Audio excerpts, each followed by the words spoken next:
Ya, halo lagi, ketemu lagi di pembahasan soal bebas 2017 yang si gaya youtuber kia. Welcome back with me. Oke. Sekarang kita akan bahas fokusnya ke soal-soal bebas SMP 2017 ya. Eh, oke, kita mulai aja ya. Let's go. Pembahasan SMP 2017. Di sini ada soal pertama ya. Di soal pertama ini ada sebuah pertanyaan di mana si berang-berang tuh punya alat mendeteksi wajah tersenyum dengan kamera. Nah, alatnya itu berfungsi atau apa ya? Cara kerjanya ada dua tahap nih. Tahap pertama transformasi foto menjadi semacam smiley atau emot ya, yang diberi dua titik dan garis yang menunjukkan posisi mata dan mulut, kayak diagram XY gitulah gitu namanya. Tahap pertama, contohnya ada di gambar nih, gambar muka menjadi gambar smiley seperti itu. Tahap kedua, dia akan mendeteksi apakah wajah tersenyum dengan mencocokkan gambar hasil dari tahap pertama dengan pola yang terdiri dari garis merah dan titik hijau. Garis merah kayak gini dan titik hijau. Oke. Si wajah itu akan dideteksi sebagai wajah tersenyum kalau atau jika hanya si gambarnya itu menyentuh semua titik hijau. Oke. Kalau gambarnya menyentuh titik hijau dan tidak menyentuh titik merah, itu dianggapnya tersenyum. Oke. Berarti aturannya dua nih. Kalau misalnya hasil gambarnya itu satu, menyentuh semua titik hijau, dan dua, tidak menyentuh sama sekali garis merah, itu akan dianggap wajah tersenyum. Nah, terus dikasih sampling nih, sampling muka ada 10 sampling, 1 2 3 4 5 6 7 10. Yang manakah yang wajah tersenyum?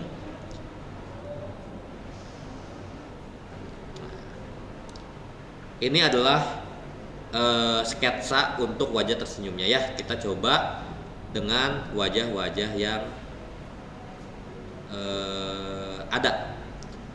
Gambar ini tidak. Kenapa? Karena dilihat dari titiknya, dilihat dari titik kotak-kotaknya itu, dia tidak akan menyentuh seluruh lingkaran hijau dan akan menyentuh garis lingkaran merah. Jadi dia no. Next. Ini udah jelas ya? Gak mungkin, karena untuk gambar yang ini gak mungkin ada titik yang bisa menyentuh lingkaran hijau. Berarti udah pasti tidak. Next. Untuk yang ini tidak juga. Kenapa tidak? Karena ini senyumnya cuma setengah. Dia menyentuh mata satu lagi, dia menyentuh bibir sebelah kanan, tapi dia gak menyentuh bibir sebelah kiri. Dia dianggap tidak tersenyum. Next. Untuk ini tidak juga. Kenapa tidak? Untuk mata udah sesuai. Tapi dilihat senyumnya itu ke bawah banget. Ke bawah banget. Sehingga dia akan menyentuh garis merah. Sesuai dengan aturan, kalau dia menyentuh garis merah dianggapnya bukan tersenyum. Next, ini juga senyumnya luber. Dianggapnya tidak tersenyum. Karena garis yang sebelah kanan ini dia akan menyentuh garis merah yang ini. Next, yang ini. Untuk yang gambar ini, gambar ke urutan ke-8 ya, tengah bawah. Dia juga dianggap tidak tersenyum karena mulutnya terlalu atas, sehingga dia bukannya menyentuh warna hijau, malah menyentuh warna merah. Di sini. Dianggapnya bukan tersenyum. Nah, yang dianggap tersenyum adalah yang gambar nomor 1. Di sini titik warna hijaunya dapat terpenuhi dan titik warna hijau untuk mulut terpenuhi juga. Ini juga bisa terpenuhi. Untuk mata bisa, mulut bisa. Yang nomor 7 urutan ini juga bisa, dan ini juga bisa. Oke. Pak, tapi gambarnya nggak kelihatan tersenyum. Ya, bukan itu tujuannya. Tujuannya adalah cari gambar yang tidak menyentuh garis merah dan gambar yang menyentuh semua titik hijau. Udah, ini udah sesuai. Gambar nomor 1, nomor 5, nomor 7, dan nomor 10. Oke? Oke. Nah, pertanyaan selanjutnya. Di sini ada pertanyaan tentang Ana dan Bobby ya, yang berencana tinggal di desa nenek selama 6 hari. Di sana ada 3 orang petani, petani A, petani B, petani C, yang masing-masing butuh bantuan untuk menggarap sawahnya. Terus si 3 petani ini ngasih atau menawarkan upah atau uang jajan nih ke Ana sama ke Bobby kalau mau ngebantu mereka. Terus upahnya tuh kayak gimana nih, penawarannya kayak gimana nih? Yang petani A menawarkan Rp10.000 buat masing-masing Ana dan Bobby setiap hari. Misalnya Senin ngasih 10.000 ke Ana, ngasih 10.000 ke Bobby. Selasa bantu lagi 10.000 Ana, 10.000 Bobby, dan seterusnya. Oke, petani B hanya akan memberikan Bobby Rp10.000 pada hari pertama. Kemudian di hari berikutnya akan naik terus sebesar 10.000. Misalnya Senin ngasih 10.000, Selasa ngasih 20.000, Rabu ngasih 30.000, Kamis ngasih 40.000, dan seterusnya. Itu buat Bobby. Tapi buat anak beda nih. Buat anak itu hari pertama dia langsung dapat 100.000 nih. Ini anak 100.000. Terus di hari kedua, hari Selasanya misalnya ya, diturunkan 10.000 jadi 90.000. Hari Rabunya turunin lagi 10.000 jadi 80.000, dan seterusnya. Gitu. Nah, terus petani C mah gak mau dibantu sama Bobby. Jadi dia cuman akan ngasih Rp1.000 aja di hari pertama, dan gak akan ngasih apa-apa lagi di hari berikutnya. Petani C kayak gitu tuh. Tapi buat Ana, petani C bakal ngasih Rp1.000 di hari pertama, lalu di hari berikutnya bakal ngasih 2 kali lipatnya. Hari pertama 1.000, hari keduanya 2.000, hari ketiganya 4.000, 2 kali lipatnya, ingat ya. Hari keempatnya 8.000, dan seterusnya, kelipatan 2. Nah,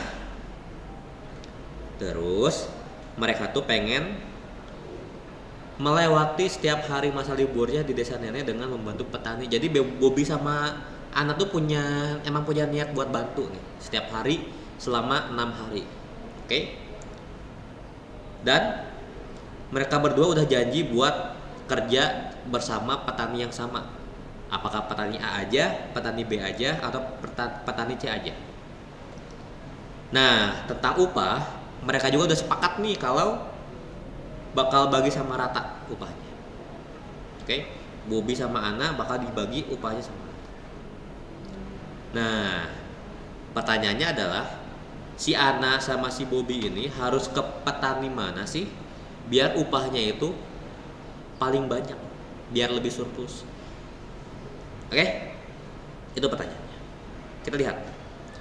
Petani A, tadi kan udah jelas ya, petani A itu ngasih Rp10.000 untuk masing-masing Bobby dan Ana setiap harinya. Harinya ada 6, 10.000 kali 6, 60.000 dikali 2, karena buat Bobby sama buat Ana jadi 120.000. Itu untuk petani A. Setelah digabung honornya, upahnya, uang jajannya 120.000.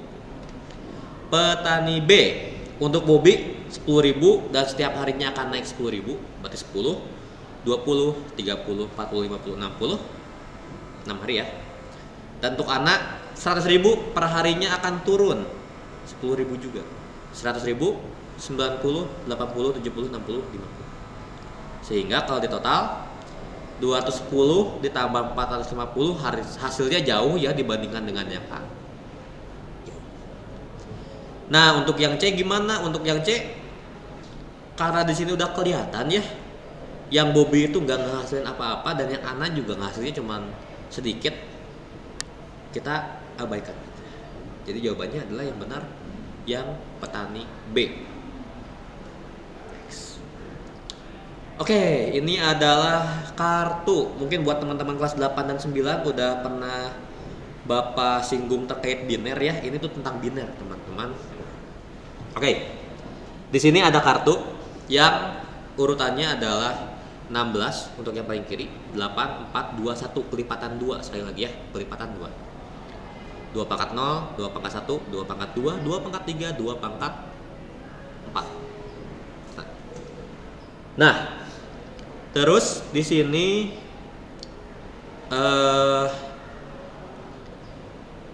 di 5 kartu ini, kalau kartunya terbuka, dia akan dikasih tanda 1. Kalau kartunya tertutup, dia akan dikasih tanda 0. Dia sama kayak binero. Oke. Kalau kartunya terbuka dikasih tanda 1, kalau kartunya tertutup dikasih tanda 0. Contoh untuk 9, angka 9 hasilnya adalah 01001. Kenapa kayak gitu? Karena kan 9 adalah hasil penjumlahan dari 16, ya atau tidak? Tidak, karena tidak dia tutup.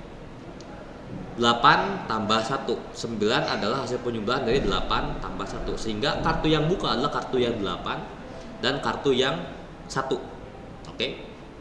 Kartu 8 dibuka, kartu yang 1 dibuka. Untuk kartu yang dibuka dikasih tanda 1, untuk kartu yang tertutup dikasih tanda 0, sehingga hasilnya adalah 01001. Sekarang untuk 26, hasilnya kayak gimana dan kartu yang dibuka kartu apa aja. Nah, di sini Bapak kasihin, bukalah kartu yang angkanya itu paling mendekati 26. Oke? Apakah 16, 8, 4, 2, 1? Angka yang mendekati 26. 16, Pak. Oke, 16. Berarti 16 dibuka. Gitu. Setelah dibuka, dikurangin 26, dikurangi 16 sama dengan 10. Oke, 10. Next, langkah kedua, lanjut. Buka kartu dengan angka yang paling mendekati 10. Angka manakah itu? Angka 8, Pak. Oke, bagus. Angka 8. 10 kurangi 8 adalah 2. Oke, angka 16 buka, angka 8 buka. Sekarang langkah ketiga. Buka kartu dengan angka yang paling mendekati 2. Apakah 4? Bukan. Angka 4 jangan dibuka karena kelebihan. Yang dibuka adalah angka 2. Pas ya. 2 kurangi 2 sama dengan 0. Udah 0 nih, udah habis. Karena udah habis, kartu yang dibuka kasih nama 1, kartu yang tertutup kasih nama 0. Sehingga hasilnya adalah 11010. Itu untuk kode angka 26. Oke? Next, di sini ada cerita tentang Taro yang sedang bermain pedang dan perisai dengan 7 orang temannya. Dan pada saat bermain dia juga difoto ya, dengan hasil foto seperti berikut. Nah, terus si Taro ini dan teman-temannya pengen foto-foto yang ada di situ disusun menjadi satu gambar bersama agar bisa dipasang di halaman sekolah. Susunannya itu adalah setiap pedang harus menunjuk pada berang-berang yang lain. Oke, kalau pedangnya ke atas, berarti di atas tuh harus ada berang-berang. Kalau pedangnya di kiri, berarti di kiri harus ada berang-berang juga. Gitu ya. Nah, dan setiap perisai harus menghalangi pedang yang ditunjukkan kepadanya. Jadi kalau misalnya ada pedang ke atas, gambar yang di atas itu harus ada perisai ke bawah buat ngalangin. Kalau ada pedang ke kanan, berang-berang yang di kanan harus ada perisai ke kiri untuk ngalangin si pedangnya. Gitu. Nah, terus si Taro tuh udah nempatin posisi di sini nih. A B C D E F G H. Apa enggak H ya? Ya udah inilah pokoknya di sini aja. Nah, di pojok kanan bawah si Taro tuh. Terus 7 teman yang lainnya di mana? Oke. Berarti di sini satu-satunya patokan kita adalah yang taruh aja, satu-satunya patokan taruh aja.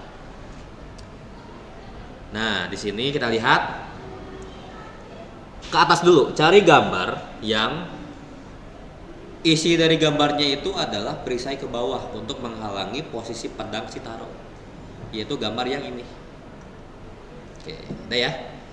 Pedang taruh ke atas, terus temannya perisai ke bawah, aman. Next,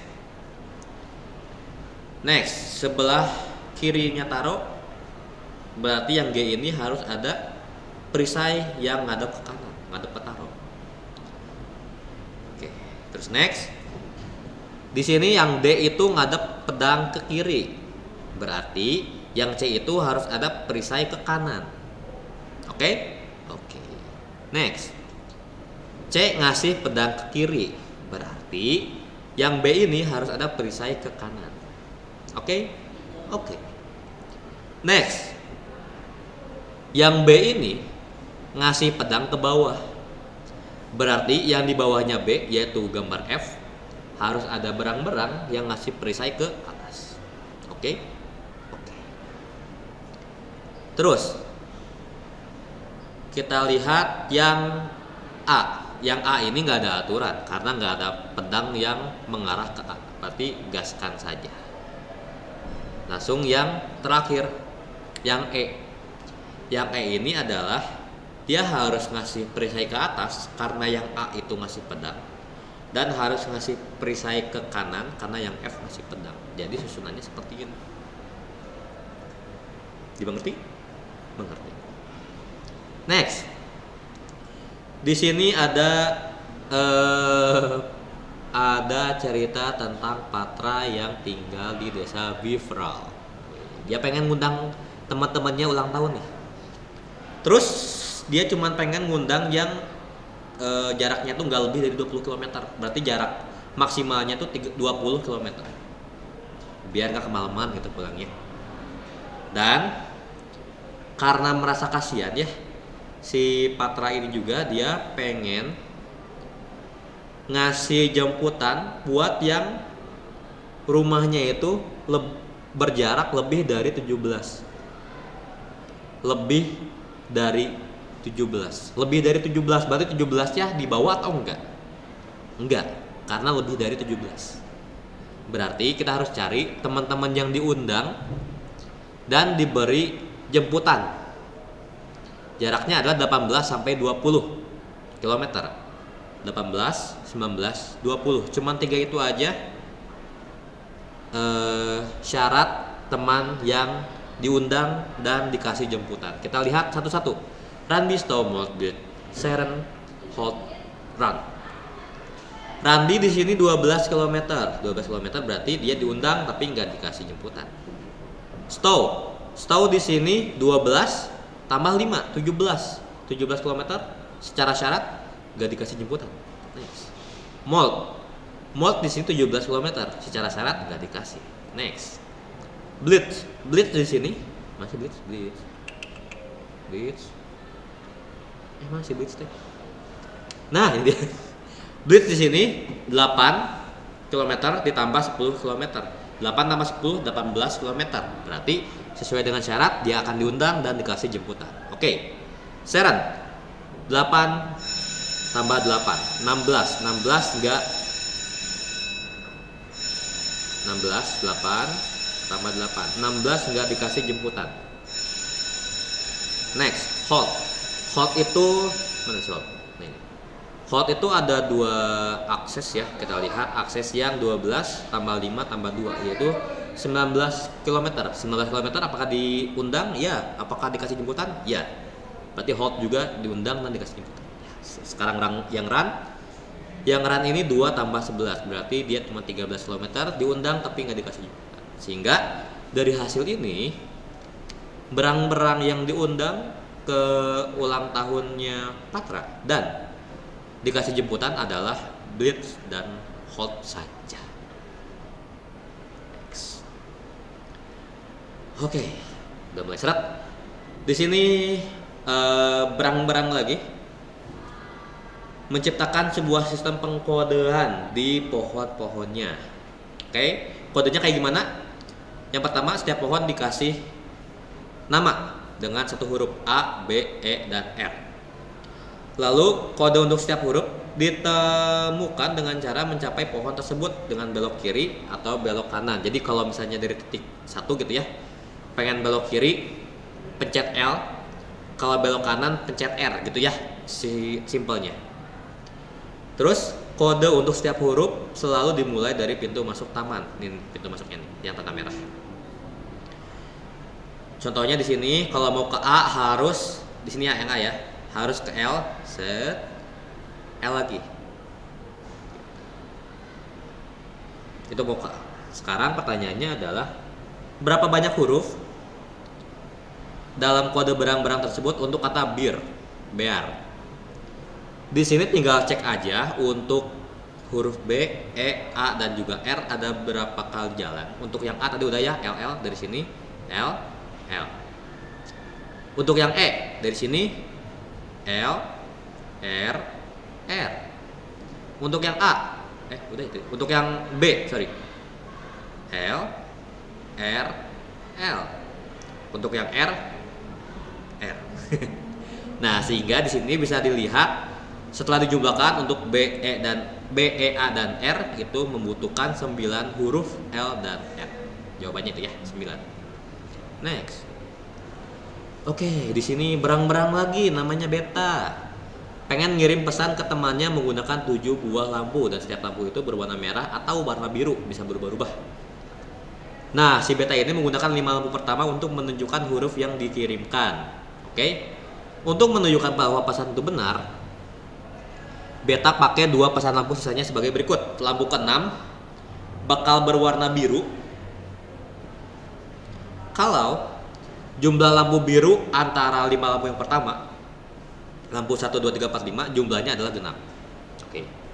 Aturan kedua, lampu ke-7 bakal warna merah kalau 6 lampu yang pertama itu warna merahnya adalah genap. Oke, kalau misalnya bukan genap, warnanya bakal jadi warna biru. Oke, di sini ada aturan juga. Kalau 0 itu adalah bilangan genap. Ya. Contoh di sini. Biru, merah, merah, biru, merah. Di sini ada berapa lampu warna biru? Ada 2. 2 ganjil atau genap? Genap. Karena 2 itu warna genap, berarti di sini lampu ke-6 berwarna biru jika jumlah lampu biru di antara 5 lampu pertama adalah genap, berarti dia akan warna biru. Lampu ke-6-nya. Sekarang lihat lagi 6 lampu pertama. Hitung jumlah lampu warna merahnya. 1, 2, 3. Oke. Lampunya yang warna merah itu 3. 3 itu ganjil. Karena dia ganjil, maka lampu yang ke-7 akan berwarna biru sesuai dengan aturan kedua. Nah, sekarang pertanyaannya adalah dari A, B, C, D, urutan lampu mana sih yang sesuai dengan aturan antara A, B, C, atau D? Kita lihat dulu yang A. Nah, di sini caranya kita bagi aja, set. Untuk membagi 5 lampu pertama dan 5 lampu kedua dan 2 lampu terakhir. Oke. Lampu pertama, warna birunya ada 1, berarti ganjil. Kalau warna birunya ganjil, lampu ke-6-nya kayak gimana? Kita lihat ya. Lampu ke-6 akan berwarna biru jika jumlah lampu biru di antara 5 lampu pertama adalah genap. Sedangkan ini ganjil. Kalau ganjil, maka lampu ke-6 akan berwarna merah. Sesuai ya. Warna biru cuma 1, ganjil, lampu ke-6-nya merah. Next. Kita lihat 6 lampu pertama. Warna merahnya 1, 2, 3, 4, 5. Ada 5 lampu merah. Kita lihat aturannya. Lampu ke-7 akan berwarna merah jika jumlah lampu merah di antara 6 lampu pertama adalah genap. Sedangkan ini ganjil. Kalau ganjil gimana? Kalau ganjil lampu ke-7 akan berwarna biru. Sesuai dong. Sesuai, karena sesuai berarti jawabannya yang A. Apakah kita harus ngecek yang lain? Gak harus, karena di sini nggak ada aturan. Jawaban bisa lebih dari 1. Tapi kalau penasaran boleh. Bapak saran kasih jangan ya, ngabisin waktu. Next. Oke, di sini adalah cerita tentang sebuah robot bekerja di sebuah kota. Robot di sini berjalan menyusuri tempat ke tempat ya, dari A, B, C, dan juga ada yang D. Nah, terus di sini pertanyaannya adalah pada setiap pertemuan beberapa ruas terdapat putaran. Ada putaran ya di sini, kelihatan putaran. Dan robot akan memutar berlawanan arah jarum jam, muter nih. Dan mengambil simpangan urutan tertentu sesuai dengan petunjuk yang diberikan. Petunjuknya adalah misalnya 414 petunjuknya di sini nih. Berarti kalau 414 adalah pada putaran pertama ambil simpangan keempat, ambil belokan keempat. Pada putaran kedua ambil belokan pertama. Pada putaran ketiga ambil simpangan yang kedua kalau kodenya 414. Nah, sekarang gimana kalau kodenya 31323? Oke. Nah, di putaran pertama nih. Ingat di sini dia muternya searah atau berlawanan dari jarum jam. Berlawanan ya, berarti muternya nggak kayak gini, tapi kayak gini. Oke, 313 berarti kalau kayak gini dia akan ngambil 1 2 3 jalan sini. Nah, simpangan kedua dia akan ngambil yang 1 sama berlawanan arah jarum jam, set di sini. Putaran ketiga dia ngambil simpangan yang ketiga, set 1 nget 2 nget 3 sini. Lalu putaran yang keempat dia ngambil simpangan yang kedua, ngeng 1 ngeng 2. Dan putaran yang terakhir yang kelima dia akan ngambil simpangan yang ketiga, ngeng 1 ngeng 2 ngeng 3, sehingga dia nyampe ke B gitu. Oke? Next. Oke, di sini ada robot Candy. Robot Candy ini adalah dia pengen mendeteksi jalan mana sih atau jalur mana sih yang si robot ini bisa mendapatkan permen sebanyak-banyaknya, gitu ya. Ini Bapak lupa kasih animasi. Sorry ya. Dimaafkan. Next. Oke, di sini caranya adalah pertama si gambar ini ubah dulu aja menjadi angka biar gampang. Kalau gambarnya 3 permen berarti 3, gambarnya 2 permen berarti 2, gambarnya 1 permen berarti 1, gitu ya terusin. Sehingga hasilnya menjadi gambar seperti ini. Terus kita cek dari start perlahan-lahan ke depan mengumpulkan berapa banyak permen, gitu ya. Untuk langkah pertama kan jelas ya. Di sini cuma 3, di sini 0, sesuai dengan jumlah yang ada di gambar. Itu langkah pertama. Langkah kedua, setelah kita nyampe sini, kita lihat jarak yang berdekatan antara kanan atas, antara jalan ke atas atau jalan ke kanan, gitu ya. Karena dia cuma bisa jalan ke atas aja dan ke kanan aja. Oke. Dari 3 kalau ke atas berarti dapat 5 permen. Dari 3 kalau ke kanan berarti dapat 4 permen. Dari 0 kalau jalan ke atas berarti cuma dapat 1 permen. 0 ke kanan cuma dapat 1 permen. Kita lihat hasilnya. Nah, 3 ke atas dapat 5 permen, 3 ke kanan dapat 4 permen. 0 ke atas karena hasilnya lebih sedikit dibandingkan 3 ke kanan, abaikan aja.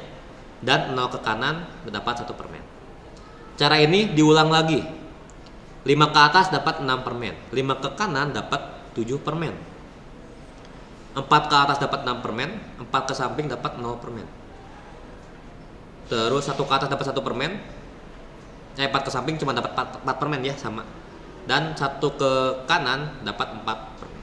Kita hitung hasilnya seperti yang di bawah. Hitung lagi. Kotak yang bertetangga, 6 ke atas dapat 8, 6 ke kanan dapat 8, 7 ke atas dapat 9. Karena 9 yang ditulis 9, berarti ya jangan 8. 7 ke kanan masih 7. 4 ke atas cuma dapat 4, abaikan. 4 ke kanan dapat 6, 4 ke atas dapat 6, 4 ke kanan masih dapat 4. permen, sehingga hasilnya seperti itu. Terusin, lalu ke sini 9 ke kanan dapat 10, 9 ke atas dapat 10, 9 ke kanan lagi dapat 11, 9 ke atas dapat 11 juga, 9 ke kanan dapat 10. Hasilnya seperti ini, 10, 11, dan 10. Lanjutkan, 10 ke kanan dapat 11 permen, 11 ke atas dapat 12 permen, 11 ke kanan dapat 14 permen, 10 ke atas dapat 13 permen. Paling banyak yang 14, 11 ke kanan. Berarti kalau paling banyaknya 14, kita asumsikan jalurnya yang paling tepat adalah mendapatkan 14 permen, yaitu jawaban yang C. Oke. Oke. Di sini ada aturan lagi tentang toko permata yang akan membuat sebuah gelang yang tersusun atas bentuk-bentuk hiasan yang mirip tanda kurung. Mirip tanda kurung ya. Kurung buka, kurung tutup. Ada dua bentuk yang sama dan diposisikan berhadap-hadapan. Oke, satu menghadap ke kanan kayak kurung buka, satu menghadap ke kiri kayak kurung tutup. Sehingga membentuk pasangan seperti ini nih contohnya. Yang coklat atau yang abu-abu. Nah, terus proses pembuatan gelang ini dimulai dari sebuah pemasangan apapun, bisa P1 atau P2, bisa yang abu, bisa yang coklat. Nah, lalu pasangan demi pasangan berikutnya akan disisipkan secara bersamaan pada suatu titik penyisipan, bisa di kiri, bisa di tengah-tengahnya, atau bisa di kanannya dari pasangan yang udah ada. Nah, buat jelasnya silakan dilihat di sini ya. Contoh pertama yang ini dimulai dengan pasangan yang satu, P1, yaitu yang coklat. Lalu pasangan P1 yang kedua disisipkan di antara yang pertama. Nih, kayak gini nih. Disisipkan di antara dua yang pertama. Asalnya udah ada, terus tengah-tengahnya ada masuk lagi pasangan yang baru. Gitu. Terus P1 yang ketiga disisipkan di sebelah kirinya di sini. Gitu ya. Contoh kedua, dimulai dari pasangan P1. Terus kemudian disisipkan sebuah pasangan P2 di tengah pasangan. Jadi yang asalnya di sini, tengah-tengahnya nambah P2 kayak gini. Terus ditambah lagi pasangan P1 di tengah pasangan P2. P2-nya yang asalnya tuh dia harus berpisah agar di tengah-tengahnya bisa masuk pasangan ketiga yang P1 yang coklat. Contoh ketiga juga sama.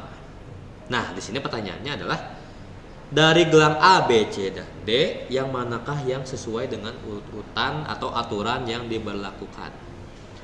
Apakah yang C, yang A, yang A bukan? Kenapa yang A bukan? Karena anggap aja gelang pertama tuh yang P1 yang coklat. Nah, yang abu-abu di sini nggak boleh kayak gini. Bolehnya tuh dua-duanya di tengah, atau dua-duanya di kanan aja, atau dua-duanya di kiri aja. Nggak boleh selang-seling kayak gini. Next. Yang C juga bukan, karena di sini selang-selingnya itu aneh. Dia bukan berpasangan. Yang abu nggak ada pasangan tutupnya, yang coklat nggak ada pasangan, bukan. Yang B juga bukan. Kenapa yang B bukan? Karena di sini yang harusnya berhadap-hadapan, dia malah bersebelah-sebelahan, saling musuhan gitu. Yang harusnya gini, malah gini. Nggak sesuai. Jadi jawaban yang benar adalah yang D. Gelang pertama adalah yang ini. Terus di tengah-tengahnya dimasukin gelang coklat. Terus di tengah-tengahnya dimasukin gelang abu lagi. Yang D. Next, di sini soal selanjutnya adalah seorang siswa sedang bekerja untuk menerbitkan majalah dinding. Di sini ada timeline kerjanya. Jam 8, 9, 10, 11 sampai jam 12, jam 2. Udah mulai oleng. Nah, di sini dikasih tanda nih yang warna merah itu adalah jam-jam di mana dia butuh sebuah komputer. Oke. Yang warna merah itu adalah jam-jam di mana dia butuh komputer.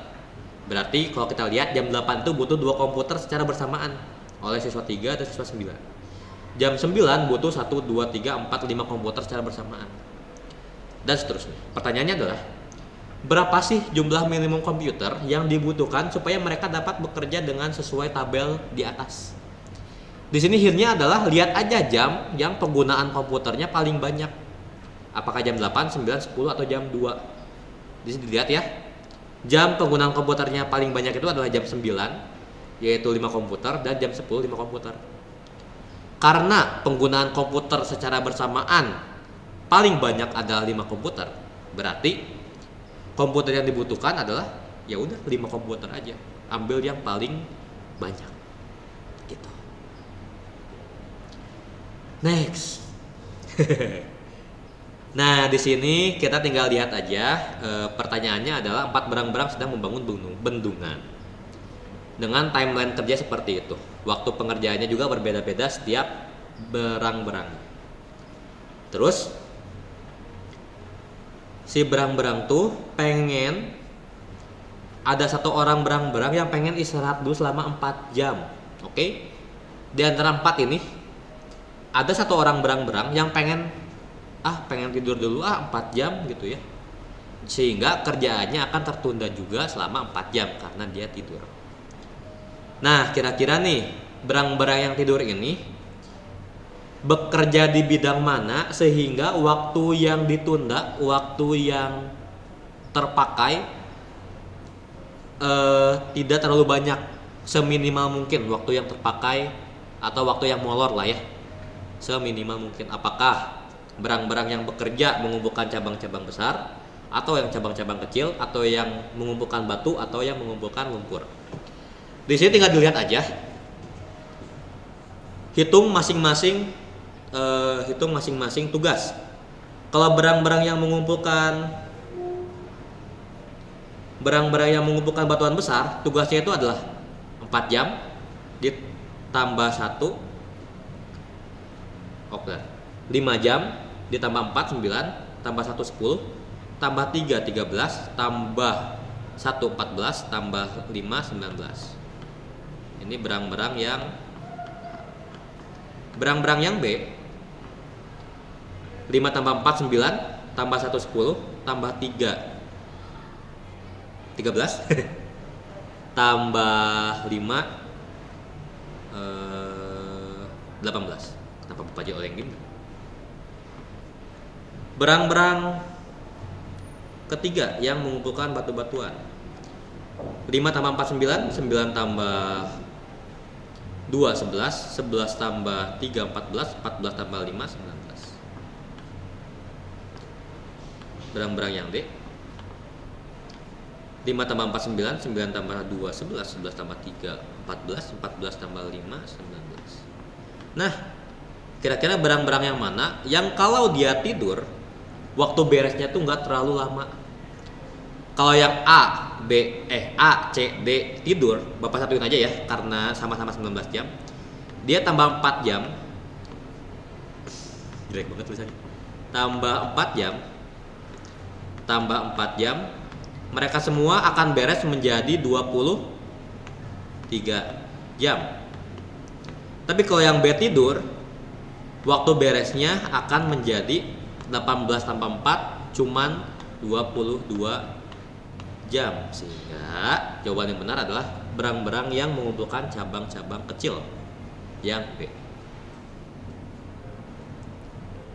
Habis. Seperti itu penjelasannya untuk SMP 2017.